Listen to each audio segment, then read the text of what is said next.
ఒక కథ చెప్పన. ఒక ఊళ్ళో పేదరాలికి రాము అనే కొడుకున్నాడు. కొడుకుని చదివించుకోవాలని ఎంతో ఆశపడింది. బడికి పంపిద్దామంటే ఒక అడవి దాటి వెళ్లాల్సి వస్తుంది. ఆ రోజు దిగపెట్టి తీసుకొచ్చింది. మర్నాడు చెప్పింది, ఇక్కడి నుంచి నువ్వు వెళ్ళిపో, నాకు పని ఉంది అని. అమ్మ భయమేస్తోందమ్మా అన్నాడు. అంటే నీకు భయం ఎందుకు? మీ అన్న గోపాలుడు అడవిలోనే ఉన్నాడు. అన్న గోపాల అని పిలిస్తే వచ్చి దిగపెడతాడు అని చెప్పింది. మర్నాడు కొంచెం దూరం వెళ్ళాక వాడికి భయం వేసింది.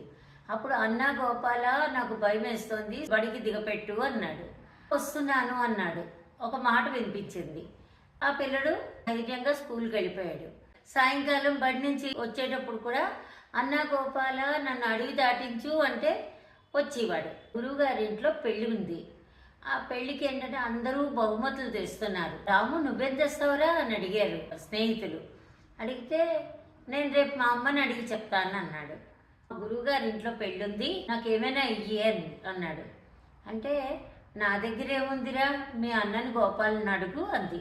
పొద్దున్న వెళ్ళేటప్పుడు అన్న గోపాల, మా గురువుగారి ఇంట్లో పెళ్ళుంది, నాకు ఏమైనా ఇవ్వవా మా గురువుగారికి వాళ్ళకి ఇవ్వడానికి అన్నాడు. అలాగే అన్నాడు అని ఒక చిన్న పిడతతోనూ పాలు ఇచ్చాడు. చిన్నపిల్లడు కదా, వాడికి వచ్చింది ఎంతో సంతోషంగా పట్టుకెళ్ళి గురువుగారు ఇదిగో ఈ పాలు అన్నాడు. ఇంత చిన్న పిడతతో తెచ్చావురా, నవ్వు నవ్వి ఆ చిన్న చెంబులో పోసిరా అన్నాడు. అంటే పోయిసే మళ్ళీ ఆ పిడతలో మళ్ళీ నిండా పాలు వచ్చేసాయి. మళ్ళీ పోసారు. మళ్ళీ పోసాక మళ్ళీ పిడత నిండా వచ్చాయి. అలా పోస్తుంటే ఆ చెంబు నిండిపోయింది.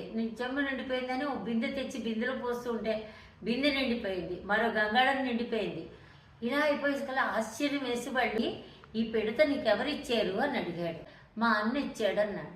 మీ అన్నం చూపిస్తావా అంటే చూపిస్తాను, తప్పకుండా చూపిస్తాను అన్నాడు.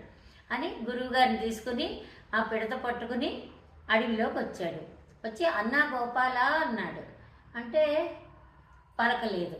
అన్నా వీళ్ళు నాన్న మాట నమ్మడం లేదు. నువ్వు వచ్చి నువ్వే మా అన్నవని చెప్పు, ఈ పిడత నువ్వే ఇచ్చేవని చెప్పు అన్నా అని అన్నాడు. శ్రీకృష్ణ భగవానుడు వచ్చి నేనే ఇచ్చాను, వీడు నా తమ్ముడు అని చెప్పాడు. భగవంతుడు ఏంటంటే ఎప్పుడూ సహాయం చేస్తాడు నమ్మిన వాళ్ళకి. రాములాగా అమ్మ చెప్పిన మాట నమ్మితే భగవంతుడు ఎప్పుడు మనతోనే ఉంటాడు. ఈ కథ బాగుందా? రేపు మరో కథ చెప్తాను.